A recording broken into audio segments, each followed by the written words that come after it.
Có vài dòng ký ức giống hệt như những thước phim quý giá được xếp gọn ghẽ trong tim, chỉ cần chạm tới tua lại, thứ mà tưởng chừng như đã bị lãng quên lại ùa về.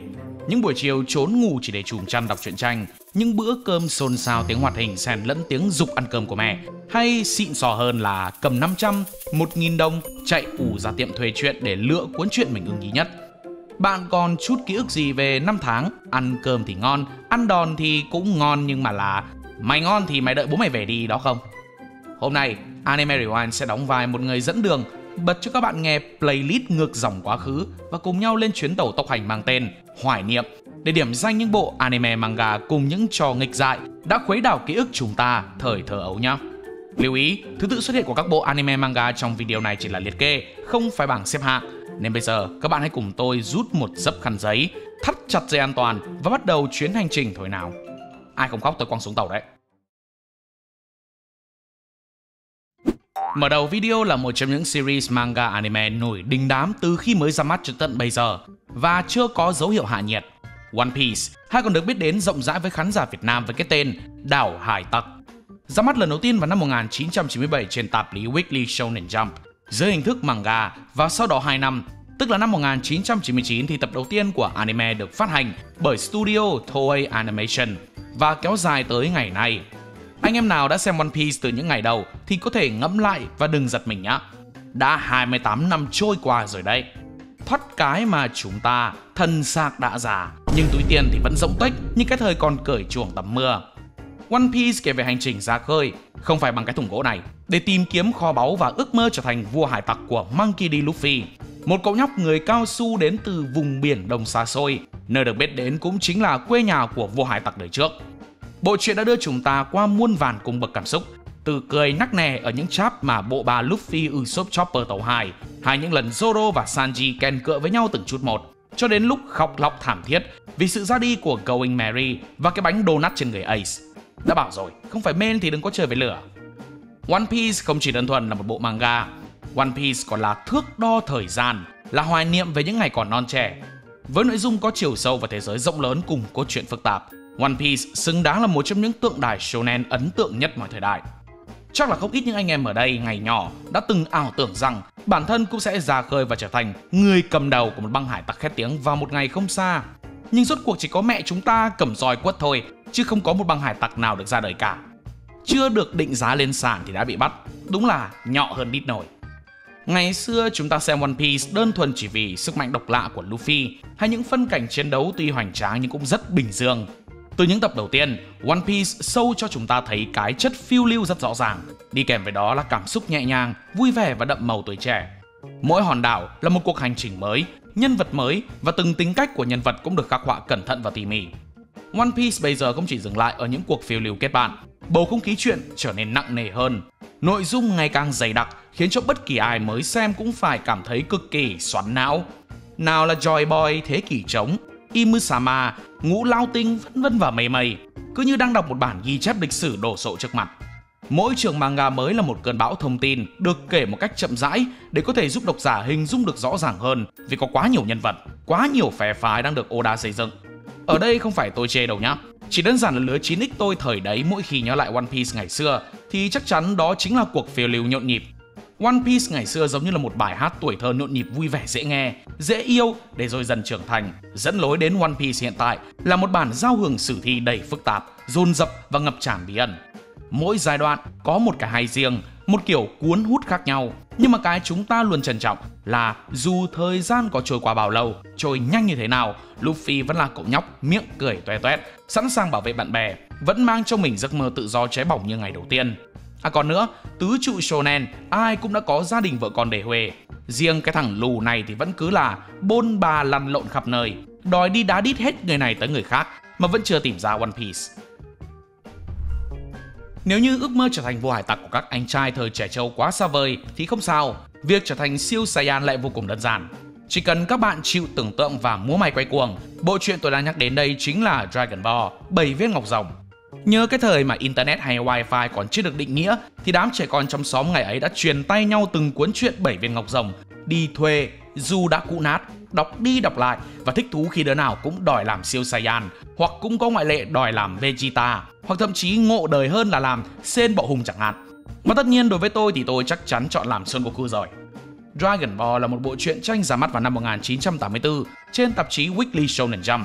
Và cho anh em nào không hỏi thì bộ truyện này tính tới nay đã được 41 tuổi rồi.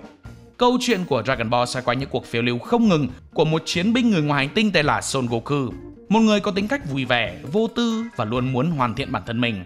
Song song với đó là hành trình chạy deadline ná thở đi tìm những viên ngọc rồng để một khi thu thập đủ 7 viên sẽ triệu hồi được một con rồng thần có khả năng thực hiện điều ước.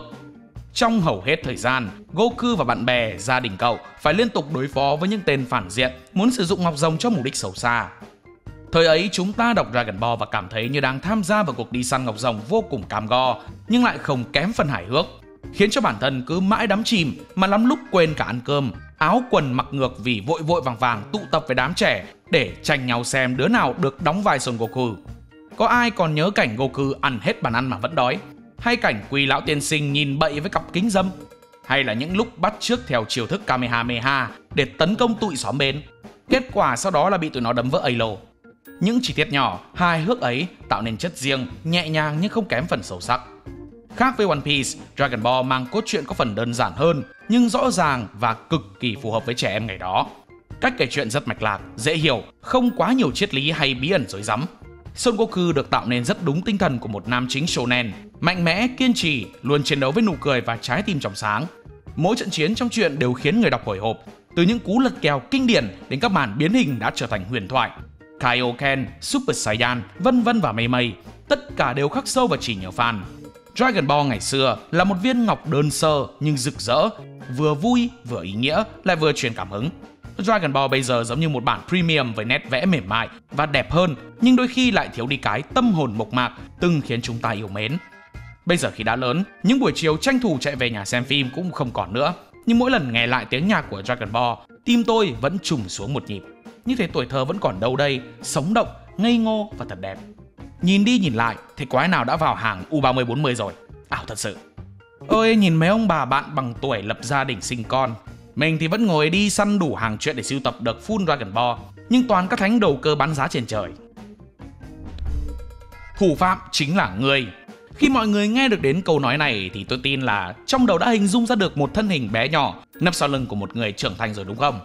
Đến tận bây giờ, khi chúng ta đều đã lớn, có người thậm chí đã có con, thì cậu bé ấy vẫn còn đang học lớp 1. Người đó không ai khác chính là thám tử lừng danh Edogawa Conan. Conan ra mắt lần đầu tiên vào năm 1994 trên tạp chí Weekly Shonen Sunday và vẫn còn tiếp tục cho đến tận ngày nay. Hơn 106 tập truyện, 1158 tập anime cùng muôn vàn các ấn phẩm liên quan đã chứng minh được sức hút của Conan tới bây giờ vẫn chưa hạ nhiệt. Cốt truyện xoay quanh Kudo Shinichi, một thám tử lừng danh trung học bị cho uống một loại thuốc đặc biệt làm teo nhỏ cơ thể thành một học sinh tiểu học. Từ đây cậu lấy tên mới là Edogawa Conan và chuyển đến sống cùng với gia đình bạn gái và người bố là thám tử gà mờ Mori Kogoro. Điều làm tôi nhớ nhất khi đọc Conan ngày còn bé không phải là cách mà Conan suy luận tìm ra hung thủ, mà là lý do khiến hung thủ phải phạm tội. Nạn nhân thì hầu hết đều là người quen của hung thủ, nhưng bằng một lý do nào đó, vì tiền, vì tình, hay thậm chí có những lý do trời ơi đất hỡi đến mức cho dù bây giờ có lớn lên, tôi vẫn không thể nào hiểu được đã khiến kẻ sát nhân phải xuống tay. Ai hiểu thì thông não hộ tội phát. Ngày đó, đứa trẻ nào có được quyển truyện Conan ở trong tay lập tức được hội bạn tung hô và ngưỡng mộ, vì khi đọc Conan, tụi con nít nghĩ rằng sẽ chứng tỏ được mình là một người quan tâm tới phá án, tới suy luận và có khả năng giải mã những bí ẩn chưa ai giải mã được. Trẻ con thì lúc nào mà chẳng thích được cun ngầu. Cứ như thế chúng ta đắm chìm vào thế giới suy luận hóc búa cùng tình yêu, tình bạn và ti tỉ những thứ hấp dẫn khác. Conan ngày xưa là một thế giới cực kỳ lôi cuốn, mà trong đó mỗi vụ án như một câu đố nhỏ, vừa dễ tiếp cận lại vừa bất ngờ. Thời đó Conan là sự kết hợp tuyệt vời giữa Sherlock Holmes kiểu Nhật và một học sinh tiểu học cực kỳ thông minh. Các vụ án không quá rối rắm nhưng vẫn đủ khiến người đọc phải vắt óc suy luận. Xen giữa những vụ án là những khoảnh khắc nhẹ nhàng giữa Conan và Ran bên trong cuộc sống học đường và thế giới người lớn nơi mà bọn trẻ bị cuốn vào. Bây giờ Conan không còn chỉ là những vụ án nhỏ lẻ, mà là cả một đại vũ trụ trinh thám với âm mưu, chính trị và gián điệp đan xen. Đọc hay thì có hay, nhưng cảm giác nhẹ nhàng dễ thở ngày xưa đã dần bị thay thế bởi áp lực và drama nặng đô hơn. Dù Conan vẫn tiếp tục ra tập mới, câu chuyện về hành trình của cậu thám tử nhí vẫn còn đó. nhưng cảm giác của ngày bé lẫn thời gian đã không thể nguyên vẹn như lúc ban đầu. Vẹn nguyên thế quái nào được. Mọi người cứ nghĩ xem, 30 năm trôi qua mà thằng nhóc Kudo vẫn còn đang học lớp 1 thì chắc là ham đi phá án rồi bị đúp lớp đây mà. Quỷ đỏ đá một mùa không lên hạng là chuyện bình thường, chứ còn đằng này... Hơn nữa, Conan ngày nay cho tôi cảm giác như đang cố vắt sữa, dài lê thê nhưng chỉ mới 6 tháng. Cảm giác hào hứng mở tivi để coi Conan mỗi tuần thời cởi chuồng tắm nữa cũng phai nhạt dần. Bộ truyện tiếp theo mà tôi sẽ nhắc tới đây chắc chắn là một trong những ký ức tuổi thơ của hàng triệu khán giả trên khắp thế giới. Trong chóng tre nè Nobita. Cùng tiếng nhạc vang lên, cái thời vừa học xong đã vội vội vàng vàng đạp xe về nhà chỉ để canh giờ xem lại hiện lên trước mắt. Doraemon là một series manga anime vô cùng nổi tiếng của Nhật Bản, ra mắt vào năm 1969 của họa sĩ Fujiko F. Fujio, kể về cuộc sống thường ngày của cậu bé tiểu học hậu đậu Nobita và Doraemon, chú mèo máy đến từ tương lai để giúp Nobita cải thiện và thay đổi bản thân nhằm hướng tới một cuộc đời tươi sáng. Những mẩu chuyện hàng ngày đơn giản nhưng không kém phần hài hước, lắm lúc lại cảm động khiến ngày bé ta cứ sụt sùi mãi. Bên cạnh đó, còn có những tựa Doraemon khác mà chúng cũng vô cùng gây thương nhớ, như đội quân Doraemon thêm, Doraemon học tập, hay thậm chí là Doraemon bóng chảy. Tuổi thơ ấy mang dáng hình của một chú mèo máy màu xanh với muôn vàn bảo bối độc lạ nằm vỏn vẹn trong chiếc túi trước bụng. Chỉ mới nghe thôi là trong đầu đã tự động ào ạt đổ về những thước phim của ngày bé. Những ngày mà tôi còn nhớ như in, nhà tôi là nhà duy nhất trong xóm có nhiều đĩa CD hoạt hình Doraemon nhất. Ngày đó vẫn còn những Doraemon, Nobita, Suka, Seiko, Chien, chứ không phải là cái tên như bây giờ. Cứ tới giờ chiều là y như rằng cả đám con nít trong xóm lại lũ lượt bê tô cơm qua nhà tôi ngồi xem. Mặc cho không đủ chỗ, bố tôi lại phải bê cái tivi ra ngoài sân, trải chiếu để cả già lẫn trẻ đều xem được. Bây giờ ngẫm lại, vẫn dàn nhà ấy, vẫn chiếc sân rộng ấy, tivi thì hư rồi, nhưng những đứa trẻ háo hức đợi chờ năm ấy giờ cũng đã lớn hết cả rồi. Chung quy lại, không cần plot twist, không cần đánh đấm hoành tráng, Doraemon vẫn dễ dàng chiếm trọn trái tim người đọc, vì đây không chỉ là một bộ truyện tranh mà còn là cả một tuổi thơ của hàng triệu người. Là những buổi trưa hè nằm dài trên sàn nhà với cuốn truyện trên tay, là tiếng cười giòn tan vì những món bảo bối ngộ nghĩnh, là cảm giác ước gì mình cũng có một chú mèo máy lặn lội từ tương lai tới giúp đỡ như Nobita.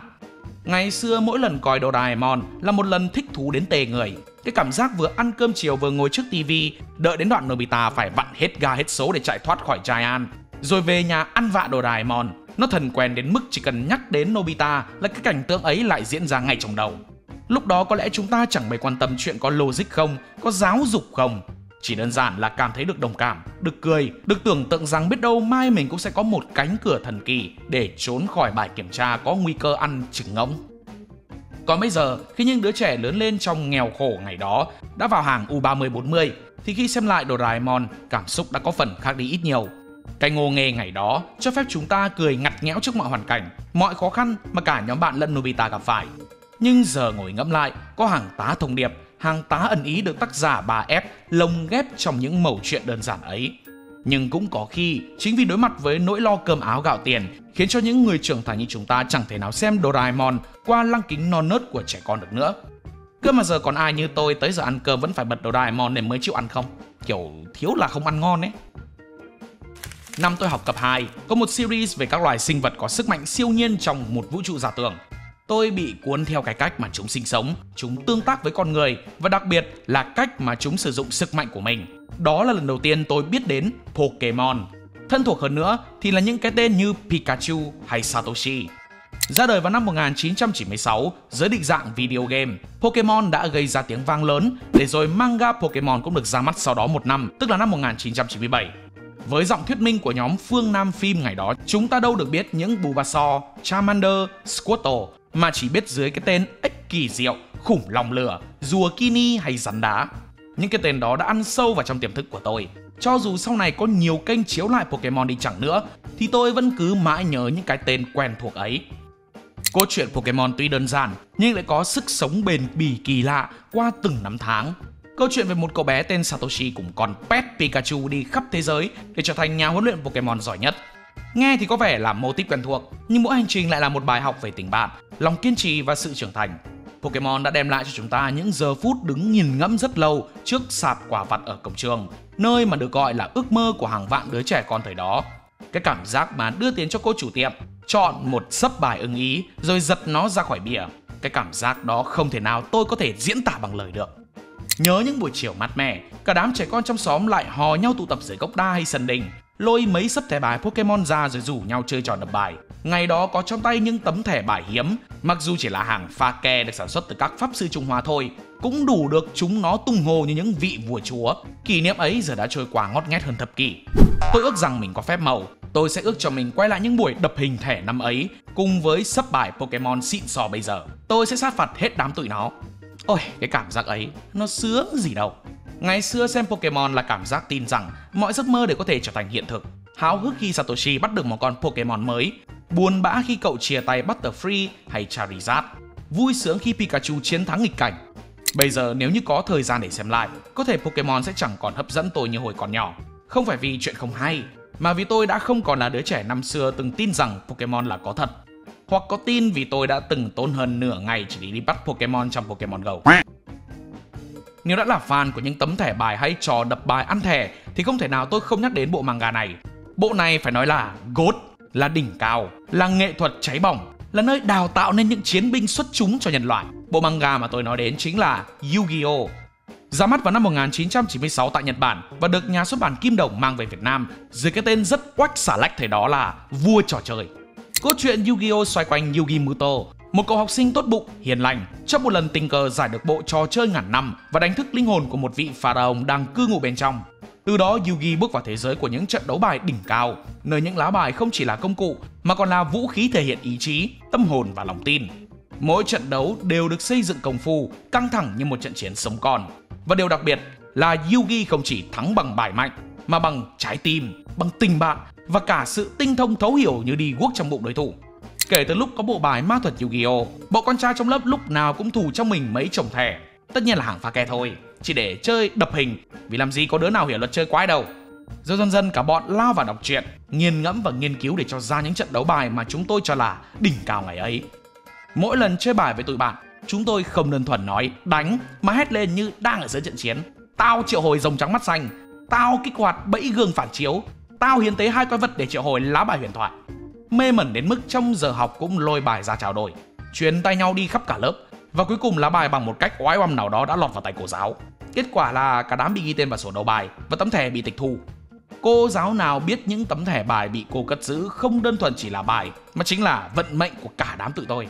Thế nhưng có lẽ chẳng thứ gì thắng nổi thời gian, sự thích thú và tình yêu của tôi dành cho Yu-Gi-Oh! Cùng những thẻ bài dần dần phai nhạt. Nếu như ngày xưa tôi luôn mang cảm giác hồi hộp khi xem Yugi đấu bài với đối thủ, thì bây giờ trong tay đang là quyển truyện tranh nhẩu nát ngày ấy. Cái mà tôi nhớ tới chỉ là mùi ẩm mốc của những trang truyện cũ, chứ nội dung bên trong vốn dĩ chẳng còn thích hợp với tôi nữa rồi. Ai trong chúng ta cũng có một tuổi thơ từng chùm chăn, giả làm ninja hay ảo tưởng rằng mình có nhẫn thuật, hoặc mắc cỡ hơn là buộc khăn rằn lên trán, chạy vòng quanh xóm la làng tôi sẽ trở thành Hokage. Thứ làm nên những giấc mơ xa vời ấy không gì khác chính là Naruto, một trong những series manga anime nổi tiếng bậc nhất xứ Hoa Anh Đào. Ra mắt lần đầu vào năm 1999 trên tạp chí Weekly Shonen Jump, Naruto là một câu chuyện kể về cậu bé cùng tên phải đối diện với nhiều khó khăn thử thách, qua đó tìm cách để khẳng định bản thân, trở nên mạnh mẽ hơn và được mọi người yêu thương. Cũng cùng lúc đó, cậu luôn nung nấu ước mơ trở thành Hokage, người lãnh đạo làng lá. Và từ đây, những câu chuyện vui có buồn có cũng chính thức bắt đầu. Hồi đó vì không có internet nên cứ mỗi chiều đi học về là tôi phải tranh thủ tắm rửa thật nhanh, vội vàng cùng mẹ chuẩn bị mâm cơm, đợi tới ngày cuối tuần để nghe bản nhạc Win lời Việt. Giờ nhắc lại mà nhạc nó tự chạy trong đầu luôn, khiến tôi phải hát lên: đừng cố khôn ngoan hơn người, đừng khóc trò nước mắt rơi, đừng héo khô theo thói đời, yếu mềm chi cho ta thêm giận ta. Chỉ cần nghe lời bài hát, tự biết phim đang chiếu là gì luôn. Tôi cá chắc ở đây cũng nhiều bạn vẫn không thể quên được bản Win lời Việt đâu nhỉ. Nhớ cái thời 2013, 2014 gì ấy, ngày nào cũng đợi HTV3 chiếu 19 giờ chiều và phát lại vào lúc 13 giờ 30 phút ngày hôm sau. Nghe tới đây nhiều bạn cũng liên tưởng lắm rồi nhỉ. Hay là những buổi sáng nặng nặng đòi 4-5 nghìn tiền ăn sáng, để rồi vào lớp với cái bụng rỗng và những tờ tiền lẻ nhàu nát lẫn trong mấy đồng xu 500-1.000 được tôi gom góp, hòng đợi cuối tuần chạy ù ra nhà sách để dinh cuốn truyện yêu thích về nhà. Cũng có nhiều lần quỹ đen của tôi không đủ, thế là phải cắn răng hối lộ đứa cùng bàn cho xem ké, mặc sức cho nó sai vặt hay phải luôn miệng gọi nó là đại ca. Hồi đó tôi cày lắm, giờ vẫn cày. Ôi giờ ai mà còn giữ cái tập 1 thời xưa thì giờ đem bán cũng được cả triệu đấy. Muốn sưu tầm nhưng nhận ra mình quá nghèo để đủ. Naruto là một trong những manga hiếm hoi có thể khiến một đứa con trai cứng cỏi như tôi khi ấy phải rơi nước mắt vì sự đồng cảm với quá khứ đau thương của nhân vật chính. Đồng cảm với một cậu bé mồ côi bị cả làng xa lánh nhưng vẫn cười toe toét và hét lên rằng mình sẽ trở thành Hokage. Naruto không chỉ là một bộ truyện về ninja mà là một câu chuyện lớn về sự nghị lực, sự tha thứ, tình bạn và cái cách mà một tâm hồn non trẻ được trưởng thành. Đùa chứ với quá khứ của Naruto thì nếu như bị hắc hóa, chúng ta đã có một phản diện đi vào lịch sử của tứ trụ shonen. Naruto ngày xưa là một hành trình đi từ bóng tối ra ánh sáng, với thân thế và trái tim tràn đầy vết thương nhưng lại mang theo nhiều nỗ lực và hy vọng. Bây giờ tuy Naruto đã kết thúc, nhưng còn đó Boruto là câu chuyện về thế hệ mới, nơi mà chiến đấu không còn chỉ vì tồn tại, mà còn vì trách nhiệm và sự kế thừa. Mỗi giai đoạn có cái hay riêng, nhưng với nhiều người đã yêu thích bộ manga này, trong đó có tôi, thì ánh mắt của Naruto ngày còn bé, lặng lẽ ngồi một mình ăn mì ramen, vẫn là khoảnh khắc ám ảnh và cảm động nhất trong cả bộ truyện. Hồi xưa coi Naruto thì thấy triết lý, giờ coi lại thì mẹ cái thằng này hở tí thông não chỉ thuật, sức mạnh tình bạn, đúng là càng lớn càng trải nghiệm. Coi lại những bộ thời trẻ trâu cảm xúc cũng khác, trước hâm mộ cái tình bạn ấy bao nhiêu, giờ thấy nó buồn cười bấy nhiêu. Fan bóng đá đâu rồi? Điểm danh cho Anime Rewind biết với nào. Tuổi thơ của các bạn có gắn liền với 3 bộ manga đỉnh đám và không kém phần hài hước này không? 3 cái tên vừa nghe là biết thời trẻ trâu mê bóng đá oanh liệt cỡ nào rồi. Nhưng không phải chỉ đơn thuần mê trái bóng, mà là mê cái cảm giác ngồi cắm cúi đọc truyện tranh dưới gầm bàn, mê những pha sút xoáy cong như cầu vồng, và mê cả cái cách tụi nhỏ trong chuyện sống chết vì đam mê thực sự, chứ không như phải chơi bóng như chơi với quỷ, cụ thể ở đây là quỷ đỏ. Ngày đó khi đọc Tsubasa, tôi lần đầu tiên biết tới định nghĩa đá bóng mà quả bóng bay thẳng lên trời. Chuyện thật như đùa, mấy cú sút như Drive Shot, Tiger Shot là tôi tin 100% là có thật ngoài đời. Tin tới mức mà cứ chiều được nghỉ học là tôi sẽ hò hét rủ đám con trai trong xóm chạy ù ra sân cỏ gần nhà để gạ nhau kèo đấu vài trận bóng. Khi đó tôi sẽ lấy hết sức bình sinh để sút bóng, mong sao trái bóng sẽ đi theo quỹ đạo hệt như trong chuyện. Thế nhưng bóng lại bay vô nhà người ta, bể cái chậu kiểng. Khỏi phải nói, mùi vị trận đòn năm ấy tôi vẫn còn nhớ như in. Nếu Tsubasa là anh hùng trong mộng của tôi ngày còn bé, là GOAT của thế giới bóng đá ngây ngô trong tôi, Ito là thằng bạn chuyên phá làng phá xóm, học hành thì dốt nhưng đá bóng thì như Messi. Thằng nhõi này được đông đảo fan Việt Nam biết tới qua cái tên Ito, được nhà xuất bản Kim Đồng cho ra mắt vào năm 2003. Nó vừa có kỹ năng ảo ma Canada nhờ những ngón võ cung phu, lại vừa có cái đầu nóng như bố xe sau khi chạy hơn 100 cây số. Trận nào vô là nó cũng kiểu hôm nay ta sẽ cho tụi mày biết thế nào là đẳng cấp, rồi cắm đầu ủi băng băng như xe phân khối lớn. Bỉ bựa, lầy lội là những cụm từ dùng để miêu tả ông con này. Người có 1m1 mà cái tôi như anh 7. Tôi còn nhớ những buổi trưa trốn ngủ, chùm chăn đọc Ito và phải bịt miệng để không cười thành tiếng. Cũng có lần tôi đã thực sự phải bật cười thật to vì không thể nhịn nổi trước sự quấy phá của nó. Và kết quả là bố tôi đứng đằng sau cánh cửa phòng cùng một cây roi mây thật dài. Ito dạy tôi biết thế nào là bản lĩnh của một thằng con trai, ngông, ngầu nhưng không bao giờ lùi bước. Nhất là khi có người cần mình, nhưng thập phần là do nó kiếm chuyện. Nối tiếp sự thành công của hai tiền bối, không lâu sau đó, Jindo Dinho chính thức được xuất bản tại Việt Nam. Chuyện cũng nói về cậu bé đa dai với niềm yêu thích bóng đá, khổ công luyện tập và cuối cùng cũng đến được World Cup, nơi là ước mơ của rất nhiều cầu thủ trên toàn thế giới. Jindo Dinho là sự kết hợp của hai từ Jindo và Ronaldinho, tức đa dai đá bóng giỏi như Ronaldinho, cầu thủ nổi tiếng có thật ngoài đời của Brazil, nhưng quậy phá và mù tịt về bóng đá, chẳng khác chi chẳng lún Ito những ngày đầu.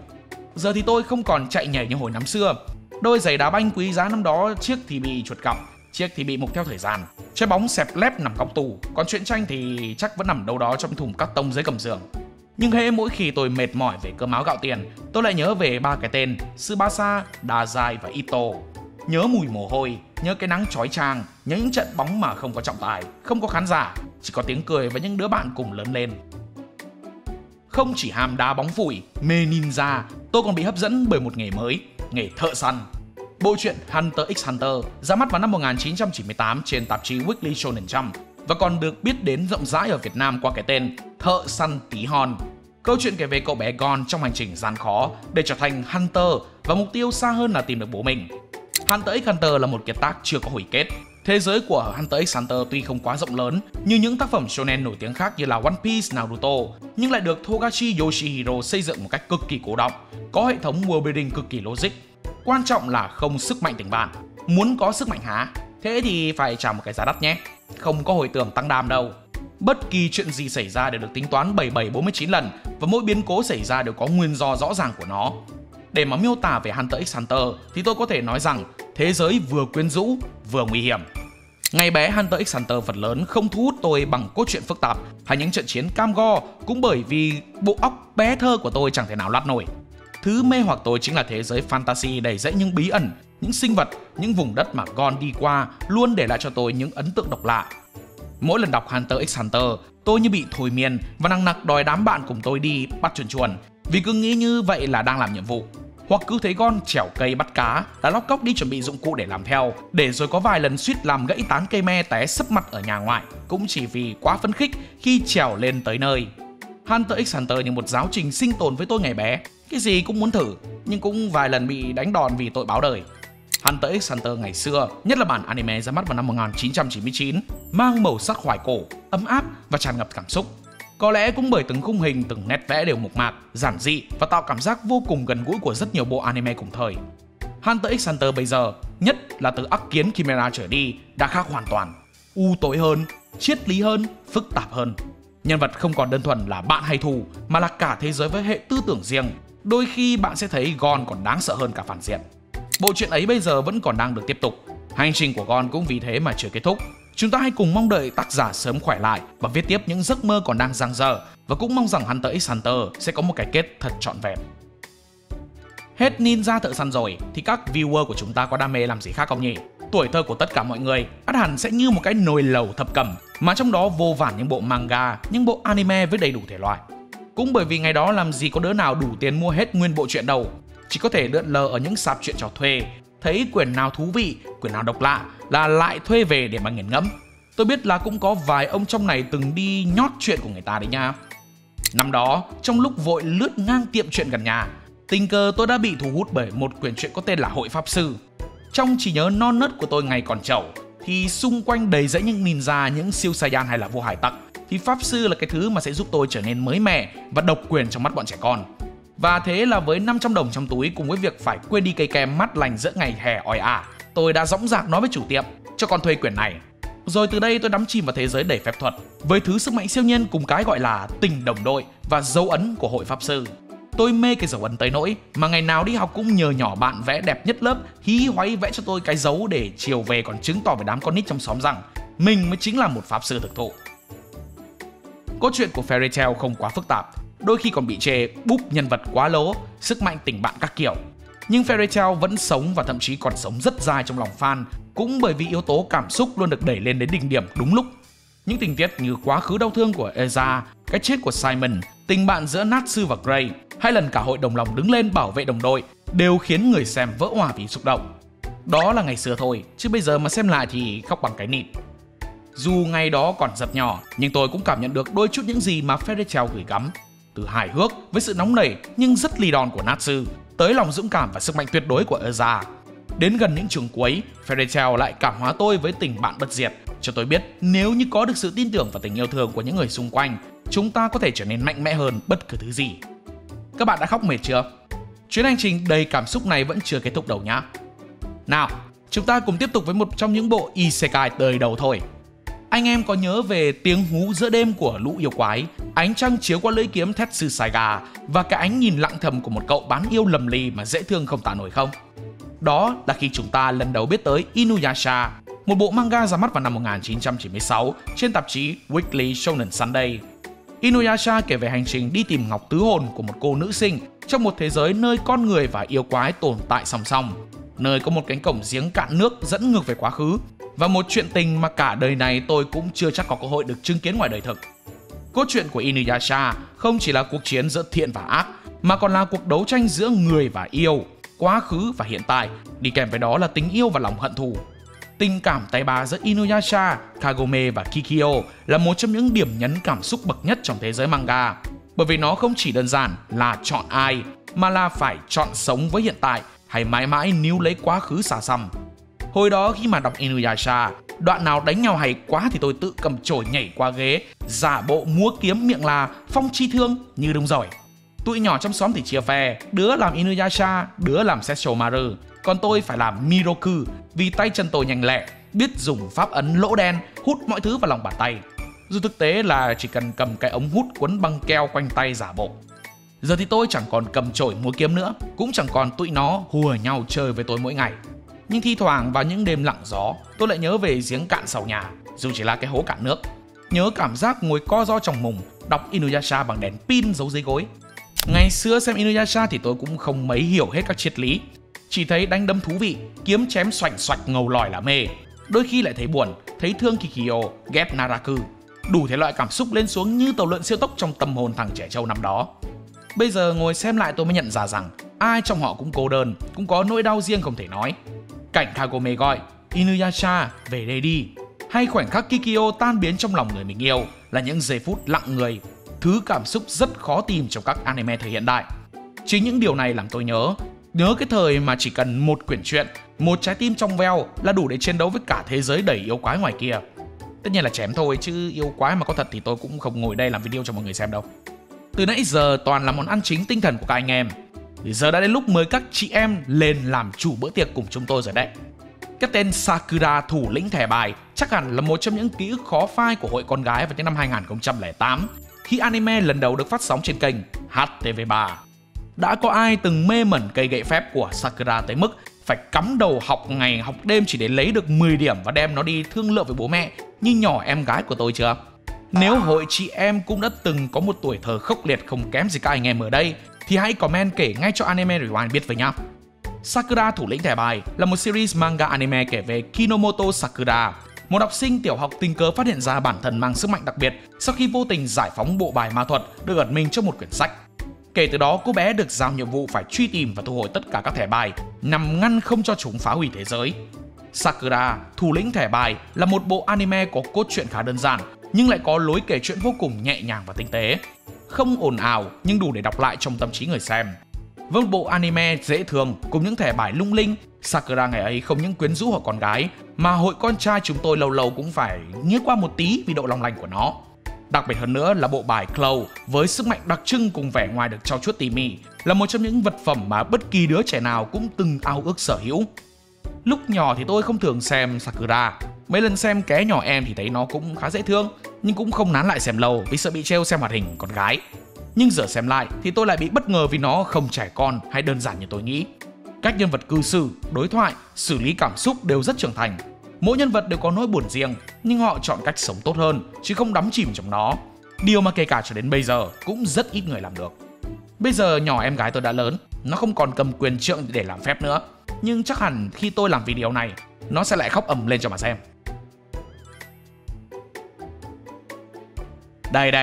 Đây mới chính xác là huyền thoại trong lòng đám con gái của lớp tôi ngày ấy. Cũng chính vì bộ truyện này mà bao nhiêu trận chiến giữa hai phe nam nữ trong lớp đã trở nên căng thẳng hơn bao giờ hết.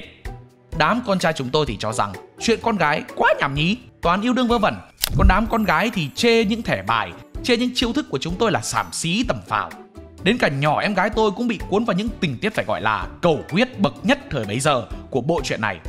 Và bộ manga mà tôi đang nhắc đến có tên là Nữ Hoàng Ải Cập. Ngày nay đang được tái bản bởi nhà xuất bản Kim Đồng dưới cái tên đúng là Dấu ấn Hoàng gia. Câu chuyện bắt đầu khi Carol, một nữ sinh trung học hiện đại, bất ngờ bị kéo ngược về Ai Cập cổ đại. Tại đó cô không chỉ sống sót giữa cung đình đấu đá, giữa quyền lực và mưu mô, mà còn khiến cả vương triều chấn động vì cô thông minh, dũng cảm và có vẻ đẹp ngọc ngà kiêu sa của một mỹ nhân phương Tây giữa rừng người Ai Cập. Vẻ đẹp đó hấp hồn hoàng đế trẻ Memphis, để rồi câu chuyện tình lâm ly bi đát kéo dài đến tận bây giờ vẫn chưa có hồi kết. Không nhiều manga tồn tại và kéo dài hơn 40 năm mà vẫn được tôn sùng như Nữ Hoàng Ai Cập. Không phải vì nội dung quá đặc sắc hay là tính nghệ thuật độc đáo gì cho cam. Mỗi tập là một biến cố kiểu gấp 10 lần drama cung đấu. Chỉ với một mô típ quen thuộc là Carol bị bắt cóc, bị lừa, bị nhờ vả đi sang nước này nước kia. Còn Memphis thì sẵn sàng để mặc quốc gia cho người khác lo, rồi hùng hục phi ngựa đi khắp thế gian đi tìm vợ. Nghe thì vô lý, nhưng đó mới là chất riêng của bộ truyện. Không phải để bạn phân tích, mà là để bị cuốn theo những ánh mắt nặng tình, những màn đấu trí ngầm trong những từng câu thoại, những khung cảnh Ai Cập cổ đại được vẽ đẹp như tranh, và nhất là cuốn theo thứ tình yêu vượt thời gian, một trong những sự sáng tạo bậc nhất ở những năm 1976. Hồi đó tôi còn nhỏ lắm, đâu hiểu yêu là gì đâu. Dẫu vậy cũng có những ngày tôi lén nhỏ em gái lấy cuốn truyện của nó đọc thử, và cũng vô tình bị cuốn theo cái sự thông minh duyên dáng của Carol. Tôi biết rằng mình thích cái cách Carol dám đối mặt với hiểm nguy, cái cách Memphis cưỡi chiến mã lao vào trận chiến để cứu Carol, và cái cách hai người ấy chỉ cần nhìn nhau là hiểu cả trăm điều. Nhỏ em gái tôi còn mê tới mức có bữa còn lấy khăn tắm cuốn lên đầu, cầm cây thước làm quyền trượng, chạy quanh nhà vừa đóng một lúc 2 vai, giây trước vừa là người hầu. Thưa lệnh bà có sao không? Xin lệnh bà đừng sợ. Giây sau đã quay lưng sang đóng Carol. Được rồi, ta không sao. Nhìn nó cứ như con dở khiến cả tôi và mẹ đều lắc đầu ngao ngán. Nữ hoàng Ai Cập là một bộ truyện mà ngày xưa đọc sẽ thấy rất lãng mạn, nhưng để bây giờ đọc lại thì rất là lãng xẹt. Chính trị thì rối rắm, tình cảm gia đình thì lộn xộn. Carol và Memphis đều rất mất thời gian trong việc tìm cách giữ cho vương triều được yên bình. Còn một thứ khiến cho bộ truyện đang dần bị mất điểm trong mắt khán giả, chính là nét vẽ cầu thả và xuống cấp trầm trọng từ sau tập 71 của bộ truyện. Điều này được tác giả lý giải vì tuổi cao sức yếu nên bà đã chuyển sang hoàn toàn việc vẽ minh họa sang cho con gái của mình. Có lẽ đây là một trong những điều khiến độc giả tiếc nuối nhất đối với bộ truyện cho đến thời điểm hiện tại. Nhưng ngày ấy giá mà có một Memphis cạnh bên chắc chắn là điều mà đứa con gái nào cũng mong muốn. Cao to, đẹp trai, trung tình lại còn nắm trong tay quyền lực tối cao. Phải là tôi thì tôi cũng không thể nào không muốn được. Đùa tí thôi, chứ tôi biết chắc chắn là mình không có phần. Thôi, tôi nhường. Chị em nào muốn thì cứ comment hưởng ứng bên dưới. Memphis thì không có đâu, chỉ có Anime Rewind vẫn cặm cụi ngồi đây làm video cho mọi người xem thôi. Hai bộ truyện tranh thiếu nữ vừa rồi có làm các chị em bồi hồi xúc động chưa? Bây giờ hãy cùng theo chân tôi đi vào những giấc mơ làm công chúa nhưng lại biến hình giải cứu thế giới thôi. Sailor Moon, Thủy thủ mặt trăng là một series manga anime ra mắt vào năm 1991 trên tạp chí Shoujo Manga và được xuất bản tại Việt Nam vào năm 1995. Nội dung của series này xoay quanh việc tiêu diệt cái ác và bảo vệ thiên hà của nhóm chiến binh thủy thủ Thái Dương hệ. Thủy thủ mặt trăng là bộ manga anime mở đầu cho thời kỳ gái đẹp biến hình, tình yêu định mệnh và save the world bằng outfit long lanh. Nhưng cốt truyện của Thủy thủ mặt trăng lạ ở chỗ, cái thời mà nữ chính thường là người cần được cứu thì Usagi lại là người vừa khóc nhè vừa cứu cả thế giới. Tôi nhớ cái thời đó đứa con gái nào trong xóm tôi cũng mê biến hình một phần là do bộ anime này. Chúng nó tụ tập lại thành một nhóm kế bên sân bóng của đám con trai chúng tôi, rồi bắt đầu hét lên những câu đại loại như nhân danh mặt trăng ta sẽ trừng trị ngươi, rồi bắt đầu múa chả khác gì đám con trai chúng tôi khi giả vờ làm Chư Saiyan. Để mà nói về Sailor Moon ngày đó thì là kiểu phim đỉnh cao vi rùa trong mắt con nít. Váy áo lung linh, biến hình đẹp rụng rời. Mỗi lần cô Usagi hô tên chiêu thức là cảm giác như cả thế giới sáng bừng lên. Nhưng giờ xem lại thấy có chút hụt. Không phải là vì nó dở đi, mà vì mình lớn rồi nên tự nhiên thấy nhiều thứ cũ quá, đơn giản quá, thậm chí hơi trẻ con một màu. Nhân vật khóc hơi nhiều, drama thì lặp đi lặp lại. Thông điệp tình yêu cứu thế giới nghe có vẻ lãng mạn đấy, nhưng thực tế thì không đủ thuyết phục. Một khi cuộc đời vả cho bạn vài phát, bao nhiêu sức mạnh tình bạn phép thuật tình yêu cũng không so nổi với sức mạnh đồng tiền đâu. Nếu bạn cần được cứu, hãy phát tín hiệu cho Tôn Hoa Sen. Ngày còn nhỏ, trong lớp tôi có rất nhiều trò chơi của bọn con trai, từ thẻ bài, biến thân hay cầm kiếm chiến đấu. Tôi nhớ năm đó có một đứa con trai chuyển trường từ trên thành phố vào lớp tôi. Chính nó là đứa khởi xướng cho món đồ chơi trông như những quả banh tròn tròn nhỏ nhỏ, nhưng lại có thể nở tung ra thành hình các chiến binh, trông ngầu không tả nổi. Tất cả bắt đầu từ một bộ anime có tên Chiến binh Bakugan, nơi các nhân vật như Dan Kuso, Shun, Marucho cùng những chiến binh Bakugan của mình chiến đấu để bảo vệ trái đất và thế giới Vestroya. Nghe có vẻ to tát, nhưng tụi tôi tin thật. Tin rằng mỗi cú lăn banh là kích hoạt cổng không gian, là triệu hồi rồng thiêng, là bảo vệ thế giới bằng chính đôi tay mình. Công thức toán thì tôi không nhớ nổi, chứ con Dragonoid có bao nhiêu level tiến hóa thì tôi thuộc nằm lòng. Bài kiểm tra thì ăn điểm 5 điểm 6, nhưng cái cảm giác lật úp trái banh Bakugan xuống sàn rồi hét Bakugan bạo kích, nó phấn khích gấp 10. Bakugan thật ra không phải là một bộ anime có cốt truyện xuất sắc. Cái cảm giác về một thế giới có quái vật, có siêu thú cùng các trận đấu, những quả cầu đầy màu sắc và chiến thuật trong việc triệu hồi quái thú mới chính là điều khiến trẻ em mê mẩn. Hồi đó chỉ cần quả cầu lăn ra, biến hình và triệu hồi con thú chiến đấu thôi là đã thấy vui rồi. Thế chứ ngày bé tiệm thuê truyện cách nhà tôi đúng 2 căn, đi học về là lủi qua đọc ké vì không có tiền thuê suốt. Bà chủ cũng lớn tuổi nên dễ tính, không có tiền thì ngồi bệt dưới sàn lật từng trang đọc. Tuy bây giờ ngồi xem lại, tôi không còn cảm nhận được cái sự wow mạnh mẽ như hồi bé, nhưng tôi nhận ra Bakugan vẫn có giá trị riêng. Vẫn thấy có chút vui vui khi nhớ lại cái thời mấy đứa bạn cùng chơi và tưởng tượng mỗi trận đấu là một trận chiến khốc liệt. Xưa cái thời còn báo Nhi Đồng hay có mục bốc thăm trúng thưởng thì đám con trai chúng tôi thời đó mua từng cuốn báo Nhi Đồng về, cắt lấy mẫu điền rồi rủ nhau ra bưu điện gửi. chỉ với một ước mơ nhỏ nhoi là trúng được bộ Bakugan mà mình hằng mơ ước trên truyền hình. Mà gửi cả chục phiếu mà cũng chả thấy thằng nào trúng hết trơn á. Không biết có anh em nào ngày xưa đã từng gửi phiếu mà được may mắn trúng không nhỉ? Nếu có thì nhanh tay lẹ chân kể cho chúng tôi biết với nhá. Chà, làm xong bài này tôi muốn quay lại ngày còn bé thực sự. Thời mà kết ấn làm ninja, cầm gậy săn thẻ bài, đi biển la làng ra khơi làm vua hải tặc đó xong chết đuối. Tôi trượt chân xém chết đuối thật. Và tỷ tỷ thứ khác. Nói chung coi cái gì đòi làm cái đó. Giờ thì công hiến cho tư bản, xong chỉ muốn ngả lưng lên giường ngủ chứ sức đâu mà quậy nữa. Và nếu bạn yêu thích series này thì hãy ủng hộ thật nhiệt tình để bọn mình làm ra phần 2 nữa nhé. Còn bây giờ thì nếu thấy hay, nhớ để lại một like và một share để ủng hộ chúng mình. Đừng quên bấm nút subscribe kèm theo chuông thông báo và nhớ đăng ký cả hội viên để không bỏ lỡ những video siêu hấp dẫn phía sau. Cảm ơn các bạn đã xem video. Hẹn gặp lại trong những video tiếp theo. See ya!